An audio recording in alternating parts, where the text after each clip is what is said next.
Bueno, pues hoy estamos aquí con Juan Manuel Navarrete, autor del libro Osorio Táctico, Los secretos de su método. Y nada, vamos a charlar un ratito con él y conocer sus impresiones y, bueno, conocer un poquito su idea, ¿no? De lo que es el fútbol, la metodología, los sistemas y demás. Yo comenzaría por cómo surgió la idea de escribir este libro, quién te ayudó a escribirlo. Fíjate que nace de la gente de la editorial de Libro Fútbol, se me acercó a un año antes del Mundial, digamos, terminando el 2017, y me hicieron la oferta sobre escribir un libro sobre el fútbol mexicano, un análisis táctico sobre el fútbol mexicano. Yo en ese momento, la verdad, no tenía no me sentía capaz de poder realizar algo así, y más porque, digamos que en México no tenemos esa cultura como se tiene en otros países, ¿no? Táctica para hablar del juego. Digamos que en México todavía no tenemos equipos tan... O ya apenas empezamos a tener equipos un poquito ya más complejos, digamos, ¿no? Totalmente identificables, como sucede en Europa. Entonces yo en ese momento no me sentí capaz y tampoco lo vi tan atractiva la oferta para poder escribir sobre algún club de México, ¿no? Si bien hay muy buenos entrenadores, como está el Tuca, como por ejemplo, como está Miguel Herrera, o muchos otros extranjeros que han estado acá, sí no veía sobre todo tan fácil poder escribir algo así, tomando en cuenta los tiempos de trabajo con el club. Sin embargo, ellos me insistieron y pues llegué a la conclusión de que podía hacer algo sobre la selección mexicana de Juan Carlos Osorio, ¿no? Que estaba en ese momento. Claro. Yo desde que llega Juan Carlos Osorio a México empecé a analizar todos sus partidos porque ya lo conocía, entonces me sentí siempre seducido por su idea, por cómo hablaba, por su lógica de pensamiento. Y entonces desde que llegó a México ese partido contra El Salvador, y digamos que todos los primeros partidos de su proceso los analizaba. Entonces digamos que ya tenía pues, gran parte del trabajo hecho. Nada más era darle continuidad a ello. Entonces platiqué con Mauro Bedbekin, que es el jefe editorial de Libro Fútbol, y le encantó la idea y así fue como empezamos a trabajar con el libro. Muy bien, muy interesante. Bueno, para quien no conozca mucho quién es Juan Osorio, eh, ¿qué- qué- ¿cómo lo definirías al Lo técnico? definiría como, lo definiría como un tipo bastante contracultural Hmm. a lo que es Latinoamérica, ¿no? Es un tipo en todos los lugares en los clubes donde ha estado, por lo menos en esta parte del mundo, ha sido totalmente contracultural, choca mucho, es muy radical, para muchas personas es muy radical en su manera de pensar, y yo lo definiría eso, como una persona totalmente contracultural, un Sí. loco, la verdad. Para mí eso es Juan Carlos Osorio. Sí, también comentar en este apartado, hablando un poquito del técnico, que en el libro comenta la importancia, ¿no?, que tiene el ataque en la selección mexicana bueno, pues la idea planteada por Osorio. ¿Qué tipo de estilo llevaba su cuerpo técnico junto a él y cómo la plasmaron al terreno de juego? Era juego posicional, era un juego posicional. A mí me parece que era un juego posicional bastante, no quiero decir rígido, pero sí que sí buscaba guardar todo, pues, muchos eh,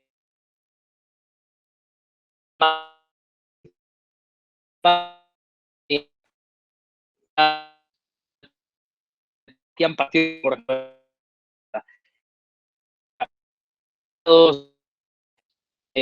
cancha Uy, de manera nacional, tanto en amplitud como en profundidad. parece que se Medio corta un partido en la poco. distinta. Sí, creo que se desconectó, ¿eh? Sí, se, se ha como desconectado, ¿no? No, se te ve como un poco Te veo así. trabado. Sí, yo también. A ver cómo podemos solucionarlo. Pues sí. Uf.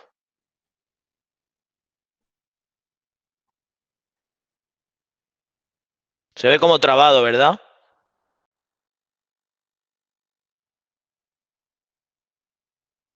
¿Hola?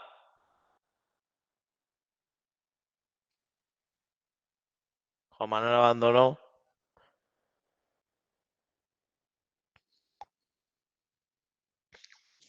A ver. Vale, ahora a ver. Ahí Sí, ahora mejor. ya está mejor, ¿no? Sí, perfecto. Vale. Bueno, hablábamos sobre el ataque del técnico Juan Osorio, que Sí. no he escuchado prácticamente nada, así Ok, vale, partimos vale. desde ahí. Sí, sí, sí. Bueno, te contaba, México era juego de posición, digamos, era un juego posicional. No quiero llamarlo rígido, porque se puede quizás malentender, pero sí era un equipo que buscaba guardar cierto orden, ¿no? El interior, ocupando la zona del interior, el mediocentro, la zona del mediocentro, estos extremos guardaban bien su posición, fijaban bien su posición en amplitud hasta que el balón les llegaba y ya tenían mayor posibilidad de libertad de movimientos. Y entonces era un equipo que buscaba atacar tanto en amplitud como en profundidad, de manera racional el campo, ¿no? Los mediocampistas siempre en alturas y ejes distintos. Era un equipo que por los rivales de la zona, que montaban repliegues bajos o medios, pues los centrales tendían mucho a conducir, digamos, para atraer rivales y liberar compañeros para poder meter ahí el balón entre líneas. Eh, Era un equipo que tendía a juntarse un poquito más por izquierda, ¿no? Desde los pies de Héctor Moreno y con Guardado, en su momento, muy en el inicio y gran parte del proceso mundialista con el Tecatito Corona, con la Jun por esa zona, para después atraer rivales por ahí, desorganizar al rival ahí y girar el juego hacia el otro lado, ¿no? Con el extremo derecho que podía ser o Irving Lozano o Carlos Vela, ¿no? O Carlitos, sí. Normalmente, normalmente si Irving Lozano era el extremo por derecha, normalmente el balón iba en diagonal a la espalda del lateral, ¿no? Un balón al Claro. espacio, ¿no? Para aprovechar el desmarque de ruptura que tiene lo que Jürgen Damm, por ejemplo. Sí. En caso de estar Vela, pues el balón trataba de llegar diagonal, pero al pie, ¿no? Digamos, no Ujú. anestático, ¿no? Para que Vela pudiera recibir sobre su pierna zurda y ahí conducir y ya la plena libertad lo Claro. que pudiera hacer de su calidad. Entonces, más o menos eran esos matices que tenía la selección mexicana de Osorio. Muchos cambios de orientación, diagonales de central a extremo, era algo también parte de la identidad de ese equipo, ¿no? Desde los pies de Néstor Araujo, que fue una grata revelación de la selección mexicana, Mm.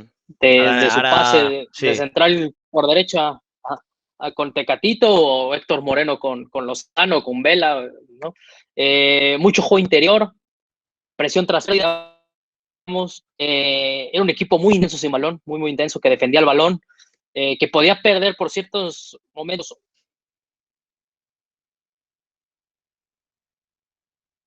Se ha cortado Eh, otra vez un poco, a ver.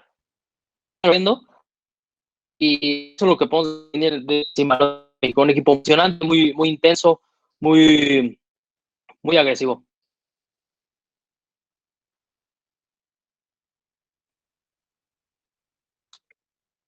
Voy a morir. Perfecto. Yo te veo un poquito así como parado. Se escucha perfecto, ¿eh? Pero... Vale, ahora sí, ahora mejor, sí. Ahí está. Ya, ¿Me ya escucha, no? listo.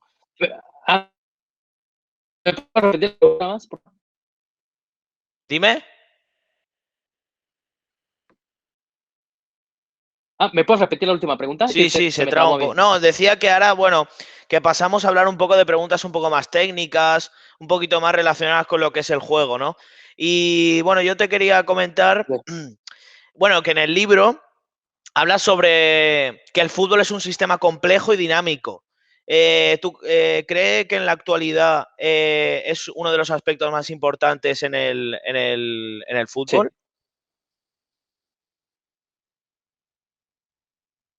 ¿Cómo? ¿Me puedes repetir? Pues Sí, se me sí, volvió a sin congelar problema. Sí, el sonido y la imagen. sí, sí, Ah, tranquilo. No, digo que hablando un poquito más de aspectos técnicos, comenta que en el libro que el fútbol es un sistema complejo y dinámico. Y si usted cree que en la actualidad es uno de los aspectos más importantes en el fútbol actual. Sí, claro. No sé si en el fútbol actual, pero yo creo que desde siempre ha de haber sido así, porque el fútbol cumple, digamos, que con todas las características que, que marcan los sistemas complejos, ¿no? Sí. Si, o por lo menos si tú tienes una visión desde el paradigma de la complejidad, digamos que el fútbol cumple con no solo tanto el humano deportista, ¿no? Como ya Paco Cerulo, hasta ya el colectivo, el todo, que es el equipo, cumplen con las características de un sistema complejo. Entonces me parece que esa es la base de todo, no solo para el juego, sino también para la gestión del grupo, el entrenamiento.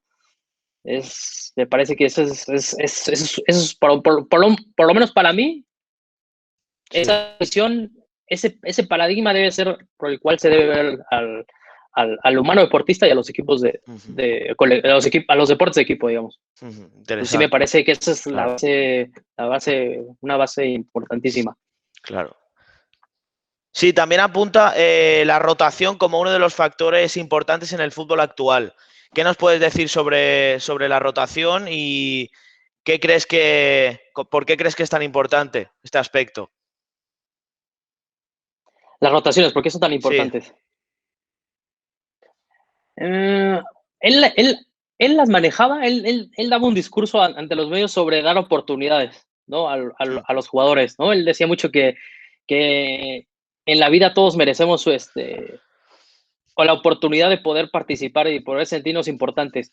Y claro, evidentemente eso es algo muy, muy lógico y muy claro. Sin embargo, yo también veía que las rotaciones eran para justamente el poder, eh, uno, ser impredecible claro. y dos, para poder montar los planes de acuerdo al rival digamos, que él veía dentro de su cabeza, ¿no? Yo creo Claro que que él veía. él decía, sabes que para este partido Chicharito no creo que sea, no creo que me pueda dar lo que me puede dar Raúl Jiménez, ¿no?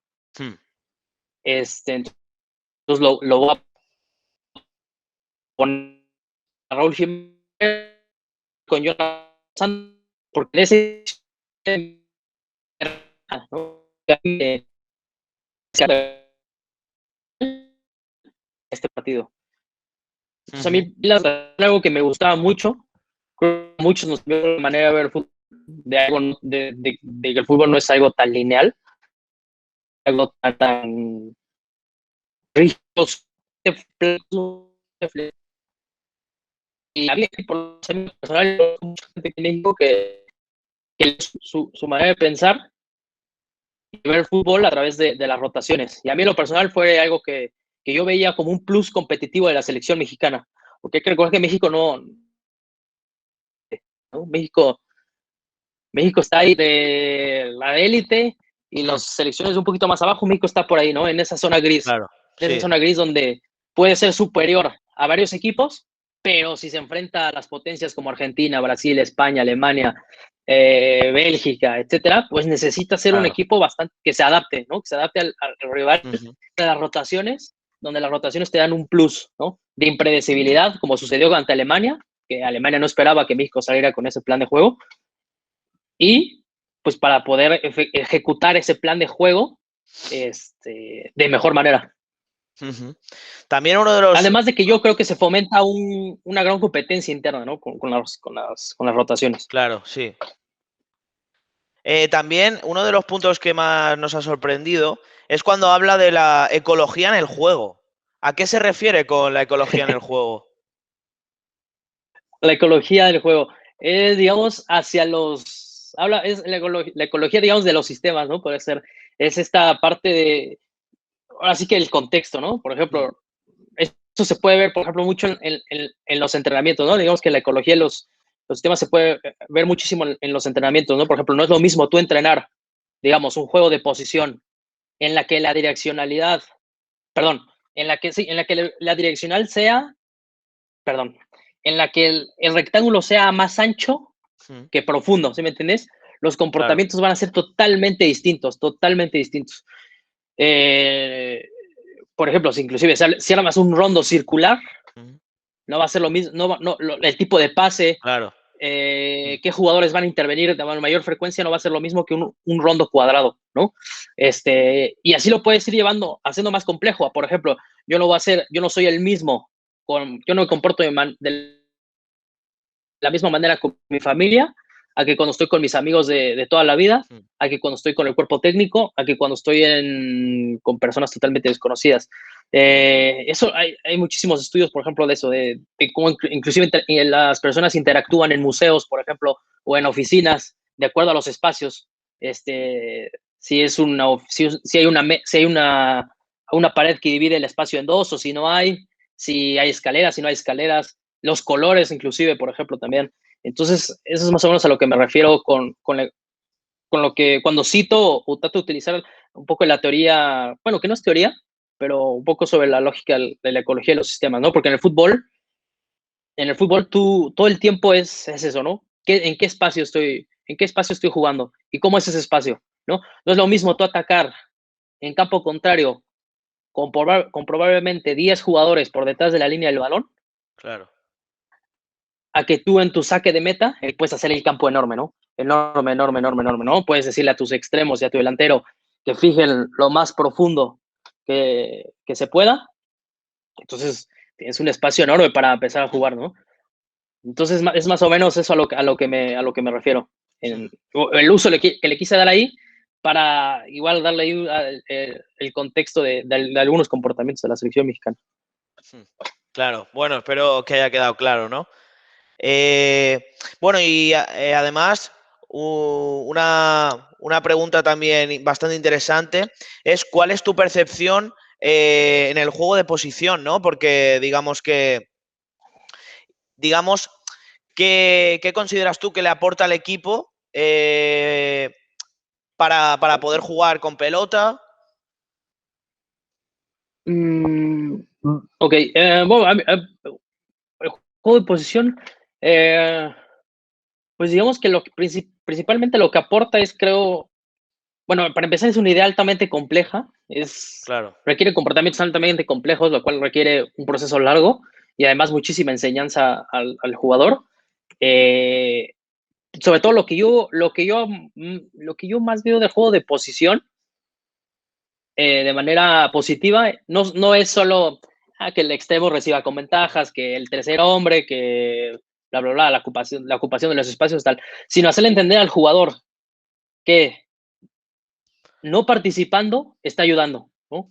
Eso me parece algo que con el paso del tiempo me he ido dando cuenta que el trabajo sin balón, cuando tú no participas, estás ayudando, ¿no? Estás permitiendo, a lo mejor estás fijando un rival, estás creando una línea de pase, estás impidiendo que, digamos que en ataque posicional, por ejemplo, lo que hace mucho Guardiola con los laterales, ¿no? Con Joao Cancelo, muchas veces Mm. no solo es que, no solo que cope el carril interior para poder jugar y poder presionar otras peleas, sino que también muchas veces cuando él no participa, que nada más está ahí, es que está trayendo al extremo contrario, ¿no? Lo Claro. está sacando de una zona con ventajas. En el caso de que se pierda el balón, ese extremo no te pueda contraatacar, ¿no? O le cueste muchísimo más.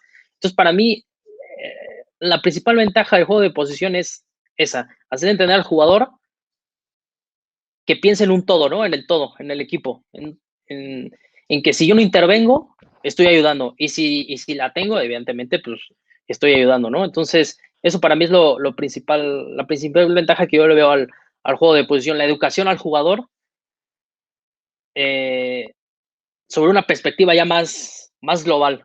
Eso es Más amplia. principalmente, Claro. más amplia, sí, sí, sí, más allá, más que no se siente tanto en sí mismo, ¿no? Eso es Ujú. porque muchas veces los jugadores de categorías más chicas vienen, no sé si en España, pero por lo menos acá en México vienen mucho de, yo soy el protagonista, yo tengo que participar, el balón siempre tiene que estar conmigo, tal, ¿no? Entonces, Claro. y se les olvida que este es un deporte colectivo. Claro, el colectivo, Sí, sí, evidentemente. sí. Bueno, y hablando un poquito de sistemas, también en el libro incides en el sistema 3-4-3, No sé si me podrías dar tus puntos fuertes de este sistema y obviamente como todo sistema tiene sus puntos negativos. Me podría, bueno, pues entrar a valorar estos aspectos. Bueno, sí, claro. Bueno, el 3-4-3 podría ser, ¿no? Bueno, por ejemplo, pues podría ser, en cierta manera, te permite una ocupación de espacios bastante racional por la simple naturaleza de cómo los jugadores se van a acomodar en esa estructura. Porque digamos que tienes a los extremos bien fijos en banda, por dentro ocupas el medio campo en todas sus alturas, ¿no? Y pues los tres centrales, evidentemente, como son tres, pues van a tener la posibilidad de jugar, sobre todo los dos que acompañan al libro, bastante amplios. Pues lo robusto que emerge del 3-4-3 no es simplemente de estructura, no simplemente que tú vas a poner tres centrales, cuatro mediocampistas y tres extremos, ¿no?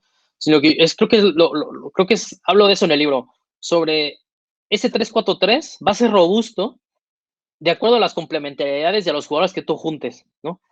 Entonces, pues todo va a depender, el juego de ese 3-4-3 va a depender totalmente de eso, de qué interacciones logres provocar, qué complementariedades logres encontrar poder, y poder así que funcione de manera continua y natural. Entonces, pues eso, ¿no? El 3-4-3 en sí mismo no es nada hasta que empiezas a poner nombres, empiezas a juntar a determinados jugadores y alejar a otros. Claro. Eso me parece que es lo importante de esa estructura, de cualquier estructura, porque esta pregunta ya me la habían hecho antes y me parece que lo importante de cualquier formación, tú puedes, no porque tú juegues 4-3-3 significa que tú vas a ser un equipo altamente asociativo, ¿sí me entiendes? Puede ser que tengas un 4-3-3 y la tiras al 9, que te descargue y Claro. deja los interiores de punta y listo, ¿no? Se acabó. Entonces, me parece que ese 3-4-3 va a depender muchísimo de qué jugadores juntes. México contra Uruguay, por ejemplo, que ha sido uno de los mejores partidos de, de, de la era de Osorio con México, pues por ejemplo, a mí me pareció muy importante la función del Ayun fijando rivales, ¿no? Atrayendo rivales, fijando rivales para que otros jugadores con mayor capacidad técnica pudieran recibir y jugar más cómodos. Eso, por ejemplo. La función de Rafa Márquez, por ejemplo, eh, atrayendo rivales para después liberar a uno de los centrales. Entonces, eso a mí me parece, así, digo, es que me cuesta mucho trabajo hablar así del 3-4-3 Claro. sin hablar de quiénes son esos en el 3-4-3, ¿no? Pero digamos que aislándolo así de manera, pues el 3-4-3 te permite ser altamente ofensivo, sumamente ofensivo, pero también te va a requerir tener muchísimos mecanismos para preparar la pérdida y Claro. sobre todo, qué estructura vas a querer, adoptar para defender sin balón, ¿no? Importante eso, Para, claro. para momentos sin balón. Si a lo mejor uno de los interiores puede ser el lateral, se puede convertir en un lateral, por ejemplo, ¿no? O el mediocentro que se meta entre Entre centrales. centrales, claro. Exactamente, y sea un central y el otro central recorra como lateral y ahí puedes armar una línea de cuatro. Entonces, eso también se habla mucho del 3-4-3 en ataque, pero se habla muy poco de lo que Claro. pasa cuando pierdes el balón o cuando vas al momento sin balón. Entonces, no, es una formación que pues, creo que a muchísimos entrenadores que les gusta atacar, seguramente la quieren hacer, pero requiere jugadores muy buenos, técnicamente y tácticamente muy buenos, y muchísima coordinación, sobre todo para preparar la pérdida. Bueno, más bien para no perder el balón, sería la lógica, ¿no? Prepararte para no perder el balón, pero ya en caso de que lo pierdas, ¿qué vas a hacer? ¿No? Si vas a presionar, porque muchas veces la presión tras pérdida no es tan buena porque vas, y si no estás lo suficientemente junto, vas, te limpian y te A correr, contraataquen sin ningún claro. problema, a correr hacia atrás. Entonces, pues, digo, con eso espero haber respondido tu pregunta. Sí, sí, más claro. Bueno, y ahora pasamos a unas preguntas un poquito más personales, preguntas más de opinión, por decirlo de alguna Sí, sí, sí. manera. La primera sería, ¿cuál es el mejor entrenador actualmente para ti del mundo, a nivel mundial? El que veas más completo y demás. ¿Me lo puedes repetir? Es que se volvió Sí, a, sí, se sin volvió a pasar. problema. No, decía que el entrenador, ¿cuál es el entrenador para ti más completo en la actualidad? El mejor entrenador para ti. Ya sé que es Mm, difícil, obviamente, porque cada uno tiene sí, sí. sus... Mm, yo que podría ser, digo, así a la distancia, a mí me gusta mucho, por ejemplo, bueno, me gustan muchos entrenadores de distintos, de distintas ideas de juego, pero por ejemplo yo que pondría ahí bueno, evidentemente podría estar Guardiola, evidentemente, Ujú.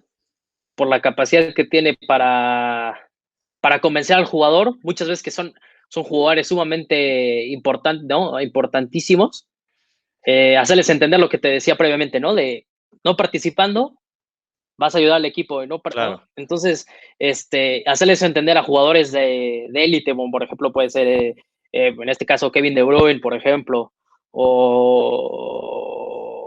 o Mares, ¿no? O Sterling, decirles, oye, te vas a quedar fijo hasta allá, ¿eh? Hasta allá. Y puede ser que pasen 5 minutos sin que toques el balón, pero cuando te llegue el balón, pues ya vas a poder hacer lo que tú quieras. Eso me parece una parte importantísima de la gestión de grupo y evidentemente, pues los comportamientos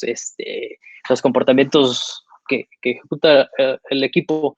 Y otro que me gusta mucho es Diego Simeone, por ejemplo, porque el convencer a la inversa, convencer a esos tipos de jugadores a esa tensión defensiva, ¿no?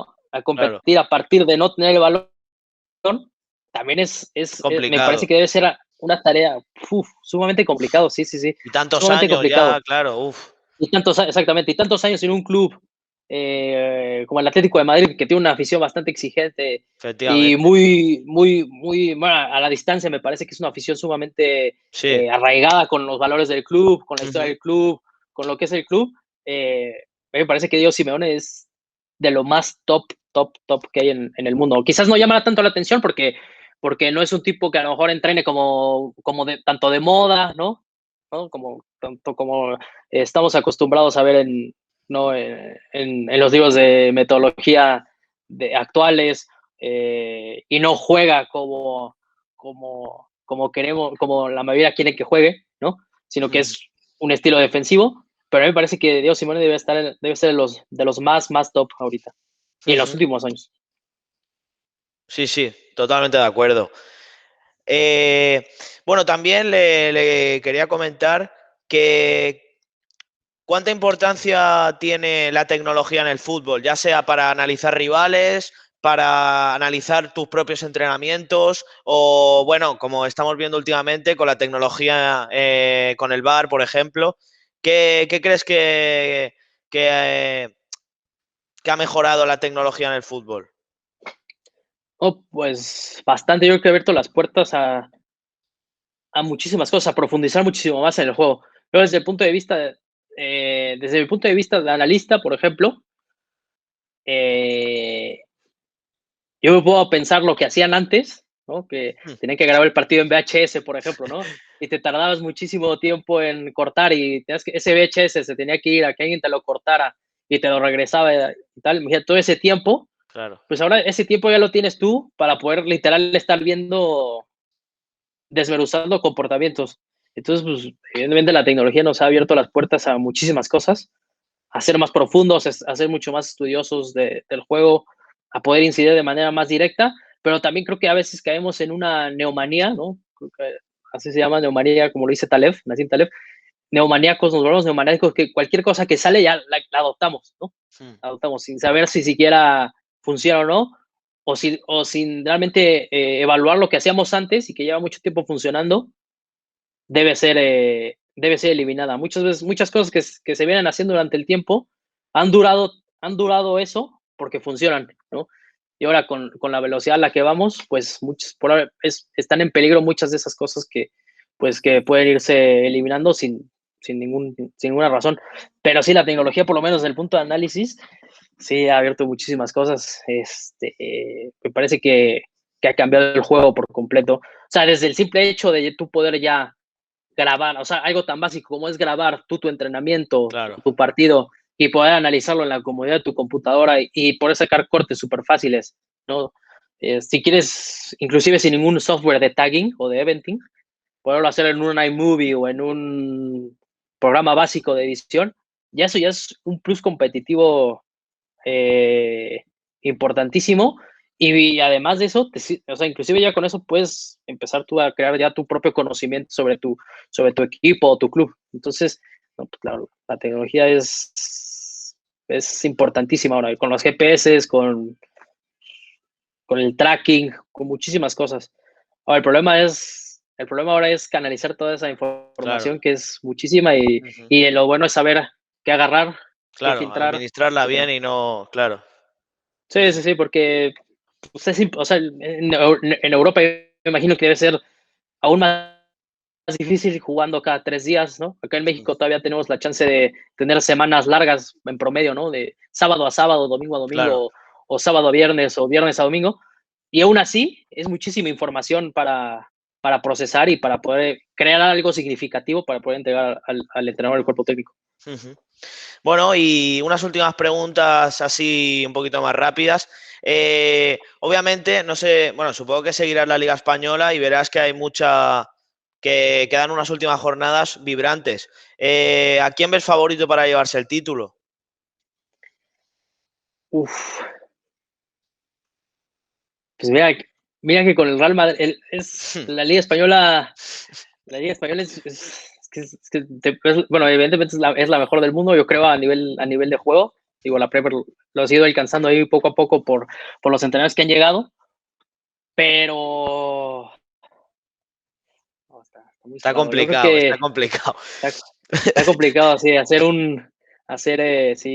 aventarse pues yo no descartaría el Real Madrid, la verdad. Ujú. Uno, por los jugadores que tiene, por cómo el Real Madrid ante contextos adversos pues es que es el Real Madrid. Y pero a mí en lo personal me gustaría mucho que fuera el Atlético de Madrid. Ujú. Ah, mira.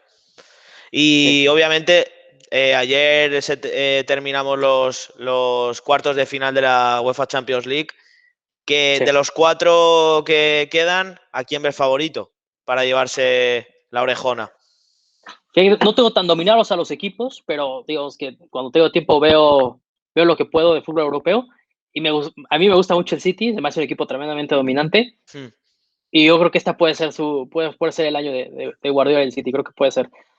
Lo que me gusta mucho el Paris Saint-Germain es que cuando Off. Neymar está Ujú. como, por ejemplo, como ayer, es muy difícil que, ¿no? Es muy difícil pararlo. Ya ves. Entonces, pues yo me iría con el City, la verdad, City. yo me iría con el City. Bueno, y ya la Me parece que tiene una última, idea muy robusta de juego, sí. claro, sí. Y ya la última, obviamente también tenemos Eurocopa. ¿Qué dos, tres selecciones ves llevándose la Eurocopa este verano? Mm, También es complicada porque está muy sí, igualado ¿no? todo. Sí, sí, sí, qué difícil, ¿eh? Esta sí está muy, muy difícil. Hmm. Mm, no descartaría, por ejemplo, a Bélgica. Mm, Bélgica. evidentemente a Francia por la Muy generación bien. de futbolistas que tiene. Y no sé si el otro estaría entre España, Alemania, por ahí. Hmm. Ahora que está Luis Enrique otra vez con España, bueno, me parece que vuelva a España. Digo, no porque con Robert Moreno no lo fueran, ¿eh? Me encanta Robert Moreno, pero ahora que ya regresó Luis Enrique y tal, y me parece que España, Hmm. pues es un equipo muy fuerte, evidente con los jugadores que tiene, pero también está Alemania, ¿no? Así que yo estaría entre Bélgica, Francia Hmm. y Alemania, España, por ahí sería el tercero. Creo que entre esos podrían debatirse. Bueno, pues hasta aquí la pequeña charla, entrevista, como le queramos llamar. Sí. Bueno, antes de terminar, agradecer a Juan Manuel, bueno, pues la predisposición y la aceptación de la entrevista y, bueno, desearle todas las suertes del mundo en su futuro, en sus próximos proyectos, ya sea en el equipo donde trabaja y, bueno, si saca alguna segunda edición del libro, pues aquí estaremos para darle notoriedad y para mostrárselo a nuestro público. Muchas gracias a ustedes por darse el tiempo de haberlo leído y de estarlo recomendando. Muchas gracias.